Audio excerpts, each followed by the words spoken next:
아버지, 은혜를 감사합니다. 지난 3일도 돌이켜보건대 이 모양 저 모양 지은 제 용서하여 주옵소서. 하루속히 코로나 바이러스가 예방약이 나와서 온 세계에 인명피해가 없게 하여 주시옵소서. 우리들이 지난 날을 돌아볼 때 세상의 모든 일들이 다 지나간 물과 같습니다. 남은 것은 오로지 주님의 나라에 임하고 주님을 만나는 것뿐이 없습니다. 우리들에게 말씀의 지혜와 하나님의 자녀가 되는 것과 구원의 확신을 주옵소서. 하나님 아버지, 우리 교인들 교회와 주님의 나라만 생각하게 하옵소서. 교인들을 어려운 형편에 있는 성도들 도움의 손길과 위로의 말들을 하게 하옵소서. 이 시간 목사님 말씀에 성령 충만하고 은혜되는 말씀이 되어서 다 은혜 받기를 원합니다. 사모님의 건강과 자녀들 말씀 안에 살게 하옵소서. 이 시간 수요 예배에 우리들 많은 은혜 받게 하옵시고 모든 것 감사하고 예수 그리스도의 이름으로 기도드리옵나이다. 아멘.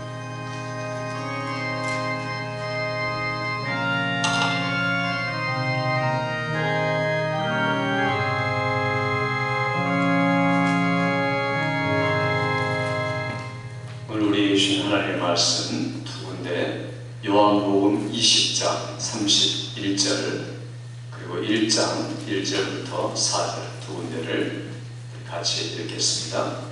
20장 31절 다시 시작. 오직 이것을 기록하는 너희로 예수께서 하나님의 아들 그리스도이심을 믿게 하려 하며 또 너희로 믿고 그 이름을 힘입어 생명을 얻게 하려 하더라. 아멘. 1장 1절부터 4절 교독합니다. 태초에 말씀이 계시니라. 이 말씀이 하나님과 함께 계셨으니 이 말씀은 곧 하나님이시니라. 그가 태초에 하나님과 함께 계셨고 만물이 그로 말미암아 지은 바 되었으니 지은 것이 하나도 그가 없이는 된 것이 없느니라. 그 안에 생명이 있었으니 이 생명은 사람들의 빛이라. 아멘. 할렐루야. 오신 분들이 말씀을 통해 확신, 깨달음, 은혜가 되는 충만한 시간 되기를 주의 이름으로 축원합니다. 이 요한복음의 말씀, 우리 그리스도인에게 가장 중요한 것이 성경의 어느 부분이냐라고 말하면 다 중요하죠. 그러나 예수님에 대한 이야기, 예수님 자신의 말씀, 자신의 행동을 말하는 복음서가 가장 중요하다 이렇게 말할 수 있습니다. 그런데 복음서가 다 중요하지만 마태, 마가, 누가복음은 예수님의 어떤 가르침, 이적, 능력 이런 것들을 주로 말씀하는가 하면 요한복음은 적용을 많이 말합니다. 그러니까 말씀을 할 때마다 우리에게 적용시키려고 애를 쓰고 있습니다. 그러니 요한복음은 우리에게 더욱더 친근하고 가깝고 굉장히 적응성 있는 말씀이다 라고 표현할 수가 있습니다. 그래서 요한복음을 우리가 이렇게 오래 하고 있고 깊이 하고 있고 이런 이유가 바로 여기 있습니다. 초신자도 성숙한 신자도 똑같이 필요합니다. 요한복음은 성경에 다른 것보다도 훨씬 나중에 기록됐습니다. 예루살렘이 아마 멸망하고 한참 있다가 기록된 걸 겁니다. 그래서 이미 알고 있는 사실들에 대해서 영적 의미 그리고 삶의 적용을 하나하나 가르쳐주기 위해서 이 요한복음을 기록했습니다. 그 당시에 다른 복음들이 있었죠. 마태, 마가, 누가복음이 다 이미 읽히고 있었는데 그래서 하나 더하는데 요한 시대에도 아니나 다를까 요한계시록에도 그렇지만 핍박과 고난, 순교와 그리고 말할 수 없이 곤핍한 그런 환경 속에서 사람들이 핍박을 당할 때 요한 사도가 이걸 쓴 겁니다. 그런데 문제는 이 장차 주님이 오신다고 말했는데 내가 곧 올 것이다 라고 말했는데 하루, 이틀, 1년, 10년 이렇게 가도 주님이 오시지 않으니까 사람들이 실망하기 시작합니다. 데살로니가 교회 같은 교회는 짐을 싸가지고 얼른 우리 주님 맞이할 준비하자 이렇게 할 정도로 긴급했습니다. 바울 사도도 성경에 보면은 바로 주님이 오실 걸로 그렇게 거의 생각한 것 같습니다. 그런데 점점 안 오니까 사람들에게 혼동이 일어난 겁니다. 그리고 어려움이 발생하기 시작할 때 어떻게 주님은 이렇게 오신다는 날짜와 시간들은 말하지 않았지만 속히 오신다고 말했는데 이렇게 더딜까라고 생각해서 시험에 빠지고 낙심하고 이런 사람들이 점점 늘어나는 겁니다. 그래서 사도 요한은 자기가 이제 나이가 많이 들어서 곧 세상을 떠날 때가 가까운 것을 알고 그리고 나서 성경을 쓰기 시작한 게 요한복음입니다. 그러면서 혼돈하지 마라. 진리는 견고한 것이고 영원한 것이다. 분명히 주님은 약속한 대로 속히 오시는데 하나님의 시간에서 속히니까 더 인내해라. 그리고 여기 있는 잠깐 동안에 그 엄청난 진리를 너희가 가지고 산 거니까 그 진리를 붙들고 있으면 얼마든지 승리할 수 있다. 자, 들어라라고 기록한 복음이 바로 오늘 이 요한복음입니다. 그러니까 요한복음이라는 것은 대단한 겁니다. 앞으로 나를 대신해서 성령님이 오실 것이다. 이제까지 우리가 성령에 대한 이야기를 많이 해왔지만 성령이 오셔서 나의 일을 감당하고 고아처럼 너희를 버려두지 않고 계속해서 너희와 함께 있겠다. 이 말씀을 가지고 견고하고 든든하게 세워주기 위해서 요한복음을 지금 기록하고 있습니다. 그러면서 요한복음의 그 주위 환경, 쓸 수밖에 없었던 환경이 있습니다. 그 당시에는 예수님이 오신 게 너무 신기하니까 또 어떤 사람들은 하나님이시다, 어떤 사람은 인간이다 이렇게 한쪽으로 패가 갈려가지고 싸우기도 했습니다. 예수님은 하나님이시니까 사람 몸으로 올 수가 없어. 오긴 왔는데 그게 그냥 허상이 보인 것 뿐이고 사람의 그냥 상이 있을 뿐이지 그게 진짜는 아니야. 그러니 예수님은 하나님인데 어떻게 인간이 될 수가 있겠어? 그러면서 하나님만을 주장하는 사람들, 그러면서 영적인 지식이 중요해 하고 그런 이단들이 일어난 겁니다. 그래서 예수님이 육체로 온 것을 부인하는 이단들이 일어나고 그 사람을 가리켜 가현설, 가짜로 나타난 예수님의 모습이라고 해서 그렇게 이름을 붙여놨습니다. 그런가 하면 또 어떤 사람들은 예수님이 세례받을 때 하늘에서 그리스도라는 영이 임하셔서 충만하게 되었고 이 땅에 살아갈 동안 이적도 해가고 능력도 했는데 십자가에서 죽는 순간에 그 그리스도의 영이 떠난다. 그러니 십자가에서 죽을 수밖에 없었고 허무하게 돌아가셨다. 그러면 그는 참 인간이다. 이렇게 말하는 사람들이 있습니다.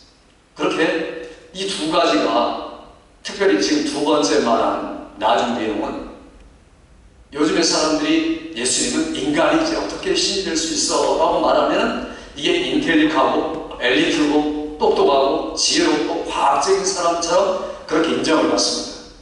근데 가장 어리석은 사람들이죠. 왜냐하면 2000년 전에 있었던 그런 어리석은 사람들, 어리석음이 더 가중된 것 뿐이지 그렇게 말한다고 해서 똑똑한 것도 아니고 과학적인 것도 아닙니다. 그러니 세상 사람들이 얼마나 어리석은가. 그래서 이 사도 요한은 이 성경을 써서 앞부분에는 특별히 이 하나님을 강조하고 조금 더 나아가면 사람, 하나님이시고 육신이시고 이 이야기를 반복해서 계속 하고 있습니다. 특별히 하나님의 아들이다 강조를 두면서 동시에 사람이다. 이 말들을 강조하기 위해서 계속 써가면서 오늘 본문을 우리에게 기록하고 있습니다. 그 당시에는 특별히 외경이 많이 나왔습니다. 특별히 도마복음 같은 게 판을 쳤습니다. 얼마 오래전에도 다빈치 코드 해가지고 영화가 나왔죠. 그 영화에 아주 그럴듯하게 신기하게 꾸민 것들이 있습니다. 수많은 외경들이 있어가지고 외경들은 사람의 상상력에 의해서 써는 아주 쓸데없는 책들입니다. 여러분 혹시 누가 외경, 천주교의 외경이나 또 문학책으로서 외경을 권하면 절대로 볼 필요가 없습니다. 신앙의 손해가 볼 뿐이고 어떤 분들은 이게 기독교적인 생각에 더할 수 있다. 또 비교하고 대조해서 진리를 보완할 수 있다. 이렇게 말하는 분들이 있는데 아주 엉터리입니다. 오히려 신앙생활에 매우 손해를 끼치는 책이 외경입니다. 그래서 거기 외경을 통해서 사람들을 혼란에 빠뜨리고 그 당시에도 예수님의 생일을 기록했으니까 이것도 보자라고 말하니까 그게 엉뚱한 이야기를 지금 쓰고 있는 겁니다. 그래서 요한복음을 쓸 수밖에 없는 확실한 이유가 바로 거기 있었던 겁니다. 요즘에도 그렇죠. 요즘에도 인도로 가신 예수, 석가모니와 대화하신 예수, 이런 것들이 많이 있습니다. 이런 책들. 전혀 이런 책은 여러분 볼 필요도 없고, 보면 오히려 믿음에 손해가 오는 겁니다. TV라든가 유튜브에 보면은 그걸 가지고 도마복음을 강의한 도올 같은 사람들이 있습니다. 그 사람들 이 말을 들을 필요가 없습니다. 그러니까 이게 도마복음은 전혀 성경하고는 상관이 없는 것들입니다. 그 당시에도 이게 2000년 전 이야기고 지금 이야기입니다. 그러면 요한복음을 쓰면서 우리에게 남기면서 요한이 의도하지 않았던 게 뭔가, 여기서부터 시작하면서 말씀을 듣기로 하겠습니다. 요한이 의도하지 않은 게 뭐냐? 많은 사람들이 하나님의 복음을 우리에게 써진 것은 우리를 위로하기 위해서다. 위로. 여기다 초점을 맞춥니다. 그러나 절대로 요한이 성도들을 위로하기 위해서 이 복음을 쓴 게 아니라는 겁니다. 사람들은 위로를 갈망합니다. 교회 와서 위로가 되려고 하고 또 위로의 말씀을 해주기로 하고, 그런데 그것 때문에 교회가 타락하고 그것 때문에 교회가 교회답지 못한 결과가 되고 말았습니다. 사람들에게 심리를 맞춰주고 그리고 감각을 자극해주고 그 사람들을 위해주고 지켜 세워주고 그러면서 위로를 해주니까 성경은 절대로 직접적인 위로가 없습니다. 교회는 위로의 장소입니다. 그러나 궁극적인 위로의 장소이지 그냥 사람에게 맞춰 위로하는 게 아닙니다. 그리고 직접적인 위로가 아니라 간접적인 위로입니다. 무엇 때문에 결과로 인한 위로지 직접 위로하는 게 아니라는 겁니다. 그래서 이 성경은 위로로부터 시작하는 게 결코 아니다. 현대교회가 점점 힘을 잃어가고 있는 이유 중 가장 큰 게 사람들이 위로에 초점을 맞추고 만족을 주려 하고 행복을 주려 하고 문제를 해결해 주려 하고 이러다 보니까 복음이 가치를 잃어버려요. 사람들의 생각이 동원되는 거죠. 철학이 동원되고 사상이 동원되고 그리고 사람들에게 맞춤식의 말씀이 메시지가 전해지는 겁니다. 그러니 실제로 사람들이 원하는 것은 내 위로받고 싶다, 심리적인 갈등을 해결하고 싶다, 처음에 그렇게 오지만 더 궁극적인 문제를 해결하려는 게 마음속에 있는 겁니다. 그런데 교회는 궁극적인 문제를 말하지 않고 만일의 사람의 문제를 해결할 시, 때움시, 오늘 이런 문제를 갖고 있는 분에게 이렇게, 스트레스 받는 분들은 이렇게 해결하십시오. 자, 이렇게 복음이 전해진다면 교회는 교회가 아니라 그건 심리 상담소가 되는 거고, 교회가 소셜 클럽이 되는 거고, 정신치료원이 되는 겁니다. 정신과 병원이 되는 거고. 그런데 오늘날 교회들이 많은 부분들이 이런 부분에 지금 타협해가고 있는 겁니다. 궁극적인 말씀이 전해지는 게 아니라 근본적인 가장 중요한 복음이 전해지는 게 아니라 현상에 맞추어서 상황에 맞춰서 그걸 해결하려고 애를 쓰는 것, 그거 기특하죠. 필요하죠. 그러나 그게 우선이 아니고 중심이 아니라는 겁니다. 중심과 우선만 말고 시간이 부족한데 그거 가지고 계속해서 이야기하는 교회들, 메신저들, 메시지가 얼마나 많습니까? 오늘 성경은 요한복음은 절대로 그렇게 시작하지 않고 있다. 그건 기독교회가 아니라는 겁니다.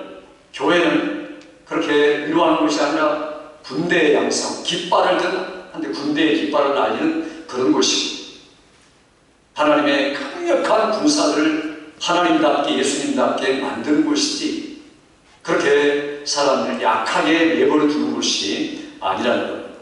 그러니 왜 이것을 기록했느냐? 위로하기 기록한 게 아니고 근본적인 목적이 있다. 우리가 읽은 말씀 다시 읽어볼까요? 요한복음부터 읽읍시다. 20장 31절 시작. 오직 이것을 기록하면 너희로 예수께서 하나님의 아들 그리스도심을 믿게 하려 하며 또 너희로 믿고 그 이름을 힘입어 생명을 얻게 하려 함이니라. 여기 보니까 철저하게 주님은 이것을 기록한 목적은 하나님의 아들 그리스도이심을 믿게 하려 합니다. 이로 인해서 생명을 얻게 하려 합니다라는 분명한 목적을, 요한복음 전체의 목적을 지금 우리에게 말씀드리고 있습니다. 그러니까 이 목적을 떠나면 안 된다. 이 목적의 근거에서 위로를 말하고 치유를 말하고 문제 해결을 말해야 되지, 이 목적의 발판을 조금이라도 떠나면 안 된다. 그러니까 만일에 아무리 위로를 말하고 치유를 말하고 행복을 말해도 예수 그리스도의 생명과 요한복음의 지금 우리가 읽은 첫 부분, 이 부분 가장 핵심적인 부분을 놓치면 다 놓쳐버리고 만 겁니다. 그건 더 이상 복음이 될 수가 없다는 겁니다. 복음은 철두철미하게 신자들에게 적은 겁니까? 불신자에게 적은 겁니까? 얼른 보면 불신자일 것 같은데 그렇지 않습니다. 복음은 전부 다 이미 믿는 사람들에게 적은 겁니다. 믿은 것을 더 굳건하게 하고 믿음이 확실하게 하고 그 근거가 분명하게 하라고 하기 위해서 복음을 쓴 겁니다. 복음을 믿으라고 쓴 것도 해당되지만 중요한 것은 이미 예배를 드리고 있는 믿는 사람을 위해 마태, 마가, 누가, 요한복음을 썼다는 게 더 중요합니다. 그래서 누가복음에 보면 그 앞에 거 읽어보죠. 1장 우리 3절 읽어보죠. 시작. 그 모든 일을 근원부터 자세히 이루어 살피는 나도 데오빌로 각하에게 차례로서 보내는 것이 좋은 줄 아노니 이는 각하가 알고 있는 말을 더 확실하게 하려 합니다. 여기 보니까 근원부터 자세히 이루어 살펴서 철저하게 썼다. 누가 그렇게 이야기하죠? 의사니까. 그러면서 각하가 알고 있는 데오빌로라는 말 자체가 하나님을 사랑하는 자 그런 뜻입니다. 물론 사람 이름도 되지만은 그래서 하나님을 사랑하는 당신으로 하여금 이미 알고 있는 복음에 대해서 더 확실하고 더 분명하고 정확하고 깊게 하기 위해서 내가 누가복음을 써보냅니다. 이렇게 이야기하고 있습니다. 모든 복음이 그렇다는 겁니다. 그러니까 모든 복음은 믿는 자를 위해서 확실하고 견고하게 하기 위해서 복음서를 쓰고 있다 하는 것을 지금 이야기하고 있습니다. 자, 여기 우리가 지금 요한복음 20장을 읽었는데 하나님의 아들 그리스도심을 믿게 하려 한다. 그러면 우리가 안 믿는다는 말입니까? 왜 믿게 하려 함이라고 했는데 이게 불신자를 향한 게 아니고 신자를 향한 거라고 말합니까? 중요한 것은 참으로 믿지 않는 사람들이 있다는 겁니다. 복음을 믿는 것 같은데 참으로 그 말씀을 영접해서 깊이 있게 모셔서 믿는 사람들은 그렇게 많지가 않다 하는 이야기를 지금 하고자 합니다. 그러면 자, 나는 믿었습니다. 근데 믿었는데 또 믿음으로 생명을 얻게 하려 함이라. 그럼 우리가 믿었는데 생명이 없다는 말입니까? 이 생명이 없다는 말이 아닙니다. 생명을 얻게 하려 합니다. 이 말에는 나중에 전체적으로 보면 요한복음 안에서 이 생명이 어른의 생명이 있고 어린아이의 생명이 있을 수 있습니다. 자라는 생명, 자라지 못한 생명. 자, 그러면 어린아이의 생명도 두 종류가 있죠. 정상적이고 건강한 어린아이가 있고 바짝 말라가지고 내일 모레 죽을 것 같은 그런 어린아이가 있습니다. 둘 다 생명이 있습니다. 둘 다 생명이 있는데 그 바짝 말라가지고 병든 아이를 보면서 부모가 기분 좋게 칭찬하고 좋아하겠습니까? 한숨을 쉬면서 그래도 살아있는 게 다행이구나 이렇게 말할 겁니다. 그러면서 안타까워서 하루속히 건강하게 되었으면 그냥 생명이라고 말하기보다는 생존이라고 말하는 게 더 맞습니다. 생존하고 있는 거지 생명력이 있는 거 아니죠.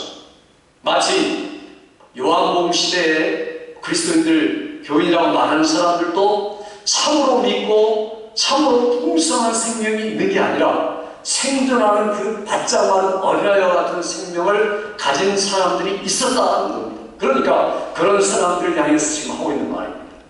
같은 신자라고 말하는데 생명력도 없고 그냥 겨우겨우 생존해가는 그리스도인, 교인 이런 사람들 향해서 지금 요한복음을 쓰면서 내가 이 성경을 쓴 이유와 목적을 바로 알아. 그래서 이걸 알고서 제대로 배우라. 그러면서 요한 사도는 이 복음을 기록한 그 이유를 말하면서 그 복음의 핵심을 이야기하죠. 뭘 가르치고자 하는가. 그래서 요한복음 1장에서부터 태초에 말씀이 계시니까 에서 시작합니다. 이게 무슨 말이냐면 예수님은 삼위일체 하나님의 위격을 가지고 계신다. 이게 성경에서 가장 중요한 말입니다. 예수님은 하나님이신데 삼위일체 하나님이시다 라는 이야기를 지금 하고 있는 겁니다. 예수님의 위격, 그러니까 삼위일체 하나님을 믿는 우리라면 얼마나 엄청난 이야기인가. 그 삼위일체 하나님이 우리를 통하여 하실 일이라는 것은 못하실 일이 없는 그런 엄청난 일이라는 것. 이런 것을 너희가 아느냐, 믿느냐, 깨달았느냐, 적용하고 있느냐. 속에서 지금 요한복음을 우리에게 기록하고 있다는 거예요. 그러니까 내가 요한복음을 읽으면서 이것을 내가 알고 믿고 깨닫고 적용하지 못하고 있다면 어쩌면 빚정받은 어린아이와 같은 생명, 생존하는 생명의 교훈일 수도 있다는 겁니다. 그러니 우리를 향해서 지금 사실은 도전하고 있습니다. 가장 필요한 것들을 우리에게 지금 주려고 하는 거죠. 지금 우리에게 가장 필요한 게 건강입니까? 스트레스 해소입니까? 치유입니까? 성공입니까? 그게 필요한 거다고요? 전혀 그렇게 말한 적이 없습니다. 복음서에서 처음부터 가장 필요한 게 이거다. 예수 그리스도는 삼위일체 하나님이신데 그 위격을 알고 믿는 사람들은 얼마나 엄청난 일이 그들에 따라오기를 아느냐. 이것만이 문제 해결이고 전부다 라는 것을 지금 요한 사도가 복음서에 그 쓴 이유로서 우리에게 제시하고 있는 겁니다. 그러면서 우리들에게 물어보는 거죠. 너희들이 정말 이 놀랍고 영광스러운 복음에 대해서 감격해하고 있느냐? 그 복음이 너희를 새롭게 하고 바꾸고 사람을 완벽하게 변화시키는 놀라운 능력이 있다는 것을 정말 믿고 있느냐? 이걸 질문합니다. 이런 질문을 우리가 예, 아멘이라고 할 수 있습니까? 그러니까 내가 이 복음을 믿으면 자유롭고 해방감을 느끼고 능력과 새로운 하나님의 영광에 대하여 푹 젖어 들어가는 이런 상태에 살고 있느냐? 그러면 아멘이라고 말할 수 있다면 우리는 과연 요한복음을 쓴 목적에 부합하여 살고 있는 겁니다. 그렇지 않으면 아닌 거죠. 그래서 1장부터 얼마나 충만한 말씀을 우리에게 주고 있습니까? 우리 한번 볼까요? 1장 16절 읽어보죠. 시작. 우리가 다 그의 충만함에서 받으니 은혜 위에 은혜라. 이게 정상이라는 겁니다. 그러니까 우리가 오늘도 은혜 받고 내일도 은혜 받고 예수 그리스도의 충만한 데에서 계속해서 받고 있다는 겁니다. 매일매일 내가 말씀을 통해 예수 그리스도의 은혜를 하나하나 더하고 있는가? 그렇다면 요한복음을 읽는 사람이고 믿는 사람이고 깨달은 사람이다 라는 이 적용이 분명히 한다는 겁니다. 적용이 없어가지고 내가 지금 이런 영광도 이런 맛도 은혜도 못 받고 있다면 내가 너에게 믿도록 하기 위해서 알도록 하기 위해서 적용하도록 하기 위해서 없다. 우리가 새롭게 복음을 받아야 한다는 얘기입니다. 오늘 이런 정신으로 돌아가야 되는 겁니다. 이렇게 우리가 요한복음을 읽을 때 막중한 책임감을 가지고 읽어야 되는데 그렇지 못한 사람들이 많습니다. 그러니까 제가 여기 서 있는 것은 목사로 서 있는 것은 여러분에게 위로하고 치료하고 문제 해결하고 이런 것들을 계속 이야기한다면 그건 엉터리 목사입니다. 그러기 위해서 제가 서 있는 게 아니죠. 예수 그리스도의 복음을 말하기 위해서 오직 예수 그리스도를 이야기하고 하나님, 삼위 하나님을 이야기하기 위해서 서 있는 겁니다. 이게 가장 큰 문제 해결의 근본이고 핵심이기 때문에 그러니까 평생토록 예수 믿어도 결결거리면서 문제 해결하려고 이 땅을 살다가 떠나는 분들이 있습니다. 왜냐하면 목사님이 계속 그런 것만 말했으니까 그런 것만 듣고 있는 거죠. 복음을 한 번도 들어본 적이 없고 예수 그리스도의 그 핵심적인 복음의 진수들을 제대로 접하지 못했다는 거예요. 그런 말을 들은 곳이라면 교회도 아니고 메신저도 될 수가 없습니다. 제가 여러분들에게 만일 어떤 위로의 말만 전하고 복음을 전하지 않고 그렇다면 그건 제가 여러분에게 마약을 주는 겁니다. 마약을 주면 딱 멈추죠. 고통이 멈추고 진통이 없어집니다. 얼마나 좋습니까? 기분 좋죠. 상쾌하게 만듭니다. 잠도 잘 잘 겁니다. 그러니까 진정제를 준 것과 다름없습니다. 그걸 주면 안 되죠. 고통스러워도 근본을 말해주고 근본을 고치라고 해야 되지 현상을 고쳐라. 약을 먹어라. 그 다음에 몰피를 맞아라.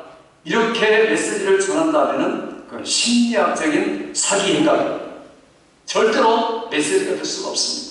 그래서 요한사도가 처음부터 믿는 사람들에게 제일 처음부터 말하는 우리가 요한복음 1장만 제대로 읽고 암송하고 이대로 믿고 살아도 충만한 신앙생활 할 수밖에 없습니다. 이 요한복음 1절에서 한 18절만 여러분이 좀 외웠으면 좋겠습니다. 암송하고 매일 이 말씀이 얼마나 놀라운 말씀인지 이 말씀만 가지고도 그래서 제가 신학교 다닐 때 한 학기 동안 이 세계에서 가장 위대한 석학이라는 모세 실바라는 그 교수님한테 한 학기 동안 요한복음을 배우는데 요한복음 1장 1절 시작해가지고 18절까지밖에 못 배웠어요. 그리고 끝났습니다. 한 학기 그 많은 수업 시간 그만큼 부유하다. 그러면서 하신 말이 나는 거달기밖에 못했다. 여러분이 나머지는 해라. 이렇게 하고 끝났습니다.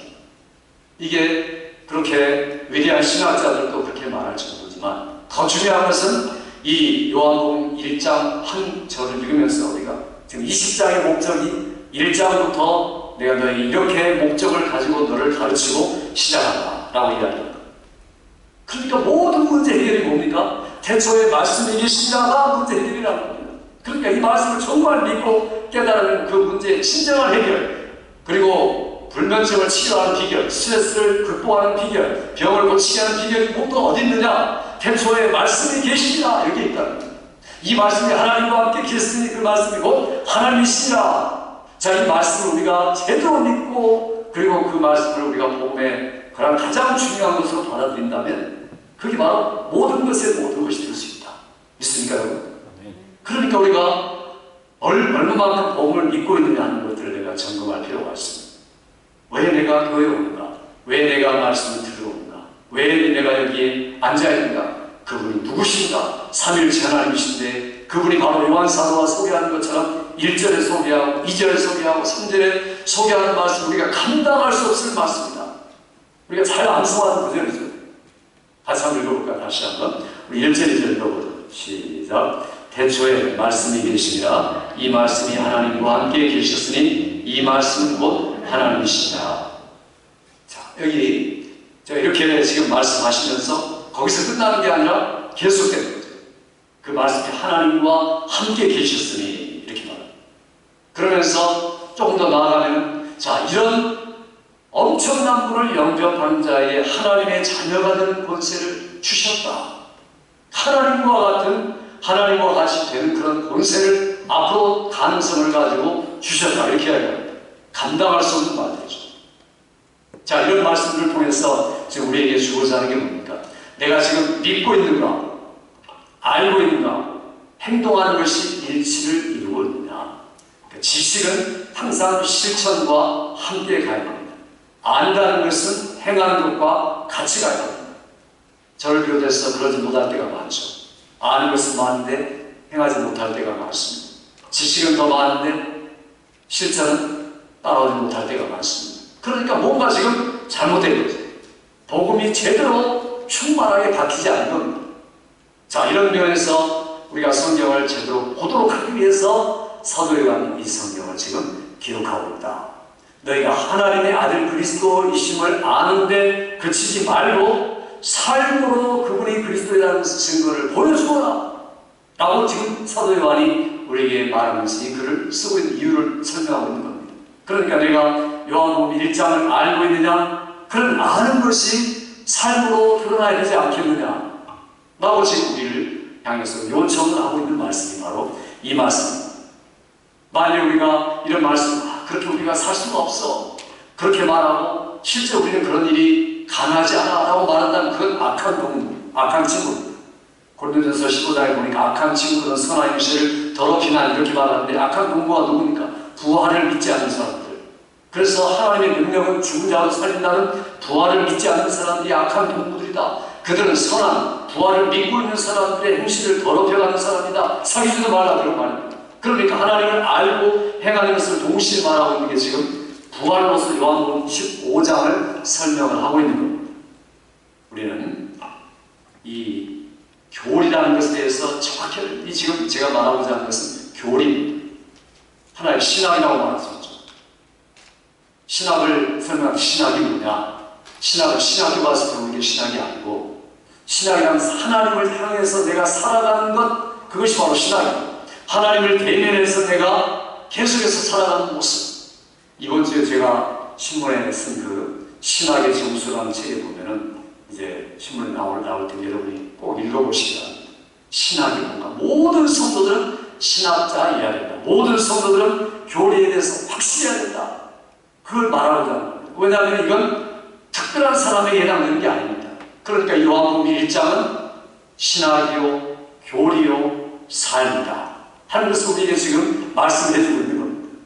그러니까 여기서부터 체험이 나오고 여기서부터 진정한 지식이 나오고 생활이 나와야 정상이다. 그러면 하나님께서 왜 하나님이시고 인간이셔야 되는가? 자, 이런 것들을 우리하고 늘 관계를 시켜야 됩니다. 만일에 인류의 대표로서 우리에게 가장 가까이 오셔서 우리의 대표가 되지 않다면 구원받을 수가 없겠죠. 그러니까 그분은 반드시 하나님이셔야 된다는 그 믿음과 고백이 우리로부터 울려 퍼질 수밖에 없다는 것.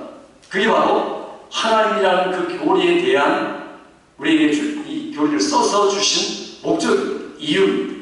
그러니까 우리가 이런 것들을 읽고 알고 믿어야 되죠. 오늘 성경은 간단하게 우리에게 이야기하죠. 첫째는 하나님은 예수님은 영원하신 하나님이시다. 1절에 그렇게 말하고, 또 두 번째는 영원하신 독생자시다. 이렇게 말하죠. 하나님이실 뿐 아니라 그분은 독생자로서 유일하시다. 이렇게 말합니다. 그래서 2절에 그가 태초에 하나님과 함께 계셨고 이렇게 말하죠. 그래서 그분은 그럴 뿐 아니라 매일매일 우리에게 인간으로서 하나님으로서 가까이 다가오셔서 우리의 가장 어렵고 약한 것들을 얼마든지 동정하시는 분이시다. 육체로 오셔본 적이 있으시고 육체로 당해본 적이 있으셨기 때문에 그렇다. 그래서 히브리서에 그렇게 말하죠. 봅시다. 히브리서 4장 15절 같이 읽습니다. 시작. 그는 우리 모든 일에 우리와 똑같이 시험을 받으신 분들의 죄는 없으시다. 여기 보니까 그렇기 때문에 얼마든지 시험받은 우리를 도울 수 있고 시험받은 우리의 모든 문제를 완벽하게 해결할 수 있다. 왜? 인간이 되셨기 때문이다. 그러므로 예수님이 인간이시라는 교리는 우리에게 가장 중요한 삶의 교리다. 그래서 우리가 이것들을 반드시 알아야 된다. 이것을 위해서 요한복음은 지금 우리에게 기록되어진 겁니다. 뿐만 아니라 오늘 성경은 그분이 바로 창조주시다. 모든 것들을 만드시다. 우리 3절 4절 같이 봅니다. 시작. 만물이 그로 말미암아 지은 바 되었으니 지은 것이 하나도 그가 없이는 된 것이 없느니라. 여기 보면은 성부는 모든 것들을 기획하시고 성장 모든 것을 실행하시는 창조주시다. 만물이 그가 없이는 된 것이 없고 그로 말미암아 모든 세계를 지으셨느니라. 예수님을 우리가 창조주로 인정할 때 그 감격이라는 것은 얼마나 대단합니까?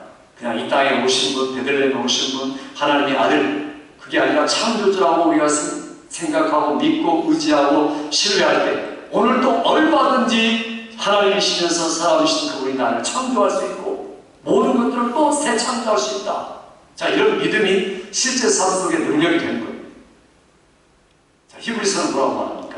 구약을 전부 다 요약했다고 말하는 히브리서 1장 같이 읽어보죠. 2절 시작. 이 모든 날 마지막에는 아들을 통하여 우리에게 말씀하셨으니 이 아들을 만유의 상속자로 세우시고 또 그런 말미암아 모든 세계를 지으셨느니라. 여기 보니까 예수님으로 인하여 모든 세계를 지으셨다. 그분이 그 모든 것들을 얻을 만하다. 자기가 만들었고 상속받는 소유주고 전부 다다. 그러니까 우리들도 그 안에 있으니까 얼마나 많은 혜택을 누릴 수 있겠느냐. 이 감격을 가지고 살아라. 이것을 위해서 요한복음을 우리에게 주신 거랍니다. 마지막으로는 여기 성경에 보니까 그분은 모든 생명과 지각과 능력의 근본이시다 하는 겁니다. 1장 4절 5절 같이 읽어봅시다. 시작. 그 안에 생명이 있었으니 이 생명은 사람의 빛이라. 빛이 어둠에 비치되 어둠이 깨닫지 못하더라. 여기 보니까 그 안에 생명이 있었는데 그게 빛이다. 능력이다. 생명의 근원이다. 그러니까 우리가 믿는 예수 그리스도 그는 오늘 성경에 있는 대로 하나님이시고 독생하신 분이고 그리고 그분은 창조주시고 생명과 능력의 근원이시다 라는 이 요한복음 1장 1절부터 한 4절 정도를 내가 믿고 있다, 알고 있다, 깨닫고 있다 하는 것들은 엄청난 능력이 되고 삶 속에서 적용될 수 있는 말씀이라는 겁니다. 자, 요한복음은 이런 목적을 위해서 우리에게 써서 주셨다면 우리가 그 목적대로 지금 살고 있습니까? 내가 과연 그만큼 풍성한 생명을 얻고 시간을 보내고 있습니까? 예수님은 정말 복되신 삼위일체시며 나에게 순간순간 나를 완벽하게 만들어주고 충만하게 만들어주고 은혜를 매일매일 더받게 하는 분으로 나에게 과연 다가오셔서 내가 그렇게 살고 있습니까? 자, 이런 질문에 내가 분명하게 아멘이라고 답할 수 없다면 다시 돌아가야 돼. 다시 시작해야 되는 거죠. 그래서 이 요한복음 1장 14절에 그렇게 말하죠. 같이 읽어봅시다. 시작. 말씀이 육신이 되어 우리 가운데 거하시매 우리가 그의 영광을 보니 아버지의 독생자의 영광이요 은혜와 진리가 충만하더라. 여기 보니까 그 예수님을 우리가 바라보기만 해도 그 영광을 보니까 아버지의 영광, 하나님 아버지의 독생자의 영광이다. 날마다 순간마다 일마다 은혜와 진리가 충만한데 우리가 거기서부터 받고 있다. 아버지의 품속에 계신 독생하신 하나님이 나타내셨기 때문에 우리가 이제 그분을 볼 때마다 은혜와 진리로 충만한 삶을 살아갈 수가 있다. 과연 우리가 이런 말씀을 알 때 우리 마음이 불타오르고 가슴이 뜨겁고 열심히 더해지고 그리고 이게 이제는 내 이야기 할 수 없고 오직 복음의 이야기를 말할 수밖에 없고 이게 너무 당연한 겁니다. 그런데 과연 우리가 그렇게 살고 있습니까? 우리가 스스로를 향해서 질문해 보아야 됩니다. 왜 요한복음을 써서 우리에게 주셨는가? 오늘 1장과 21장을 통해서 우리에게 주신 엄청난 이러한 복음의 총화, 하나님 예수 그리스도는 영원하신 하나님으로서 영원하신 말씀이요 독생자로서 창조주로서 생명과 능력과 빛의 완전한 근원으로서 나의 오늘 또 은혜 위에 은혜를 더하게 하셨다. 이 사실을 읽고 듣고 알고 확신하고 적용하고 능력 있는 신앙생활 여러분 되기를 주의 이름으로 축원합니다. 아버지 하나님, 이 시간에 우리가 말씀을 통하여서 요한복음을 기록한 이유에 대해서 1장과 20장을 통해서 주신 말씀을 기억하고 실제로 우리가 이런 말씀을 읽을 뿐 아니라 깨달을 뿐 아니라 알 뿐 아니라 삶에 적용함으로 진정 풍성한 은혜 위에 은혜가 넘치는 신앙생활, 은혜와 진리가 충만한 신앙생활이 될 수 있도록 우리와 함께하여 주시옵소서. 믿을수록 우리 마음이 뜨거워지고 우리 마음이 더욱더 부유하고 풍부하여서 자유와 감격과 기쁨이 넘치는 신앙생활, 아버지 하나님 허울 있는 형식적인 신앙생활이 아니라 참되게 열매 맺는 안과 행동이 신학과 지식이 그리고 삶이 온전하게 일치되도록 하는 우리 온전한 신앙생활도 성령으로 함께해 주시기를 원하옵고 예수님의 이름으로 기도하옵나이다. 아멘.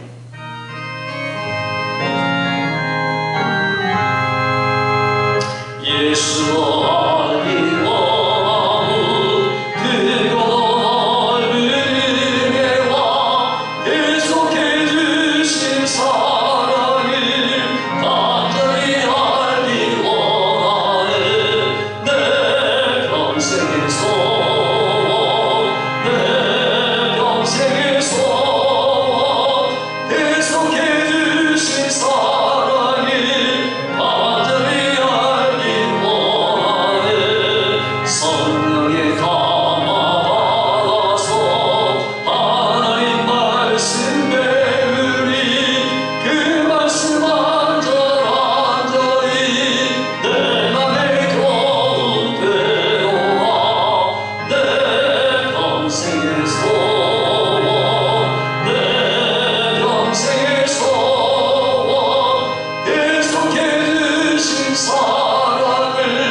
이제는 우리 주 예수 그리스도의 크신 은혜와 아버지 하나님의 놀라우신 살아가심과 성령의 교통유대 충만하신 역사가 오늘도 요한복음 1장과 20장을 통하여 예수님이 누구신가 알 뿐 아니라 우리의 마음에 영접하고 확신하고 충만하게 나타나기를 소원하는 사랑하는 이 자리에 있는 성도들과 가족들과 자녀들과 사업과 조국교회와 선교사님들과 또 우리가 사는 이 지역, 이 땅 위에 지금으로부터 영원토록 함께 있을지어다. 아멘.